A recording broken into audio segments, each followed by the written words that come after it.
مساء الفل على احلى ناس، ازيكم عاملين ايه؟ كل سنه وانتم طيبين وبخير. كنا عاملين جوله في كارفور فبصينا كده يعني. بتجول كده لقيت في حاجه مركونه على جنب، قلت ايه ده؟ ايه المكان الغريب ده؟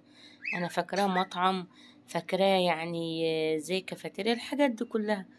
بعد كده قلت اما ادخل اشوف ايه الناس زيطه جوه ليه. بصيت لقيت ان في ملاهي ضخمه. ايه الجمال ده يا جماعه؟ ده بصوا كل الالعاب، عربيات شقيه، الكور اللي قاعد بتلعب فيها. بص انتوا هتشوفوا دلوقتي. المكان ده كله هو في مكان لسه، في مكان تاني لسه غير اللي احنا شفناه بره، وضخم يعني مش مكان، يعني مش صالة صغيرة ولا حاجة، لا يا جماعة. دي الصالة المغطاة زي ما بيقولوا. ايه الضخمة دي؟ ايه الحاجة الجامدة دي؟ ايه ده؟ بصوا كل الألعاب موجودة، بس عايزة اقول لكم ان كل الألعاب أسعار، مش ألعاب وخلاص، يعني أسعار. والعيال ما شاء الله مبسوطة، كله عاوز يلعب. وفيها ألعاب جميلة، يمكن أنا أول مرة أشوفها والله بجد، يعني فيها حاجات جميلة كتير قوي.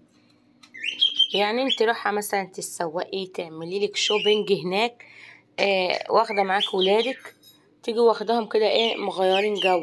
يلا بقى خروجة بخروج، انا طالعة اتسوق مثلا، اجيب التزاماتي ومعايا ولادي كده، اجي ايه اخدها برضو ايه زي فسحة، اجي مدخلاهم قاعدين في المكان ده ساعة. بس اعملي حسابك، اللعبة هنا مبلغ مبلغ وقدره.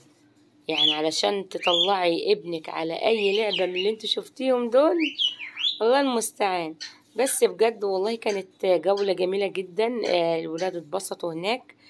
وكمان مش مطاعم بس، مش اللي هو ان احنا عارفين كارفور ان احنا نروح مثلا نشتري تلاجة، هنشتري شاشة بوتيجاز، لا ده بصوا شامل فيه كل حاجة يا جماعة زي ما انتوا شايفين كده. يعني كارفور ده مصيبة سودا، اه والله مصيبة سودا زي ما انتوا شايفين.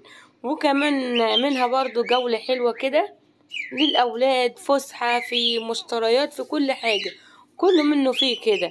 وكل سنة وانتم طيبين وبخير، ويعود عليكم الأيام بخير يا رب. يا رب الفيديو بتاعنا يكون عجبكم النهاردة، والجولة الجميلة دي من كارفور تكون عجبتكم. كل سنة وانتم طيبين. طبعا الفيديو ده كان عندي من أيام ما كنت مصورة في كارفور وكده، فقلت انزله كده ممكن تستفادوا منه. بجد والله هو فيديو جميل. ما تنسوش في الدعم يا احلى اخوات، ما تنسوش بقى لايك كده وكومنت جميل منكم. كل سنة وانتم طيبين.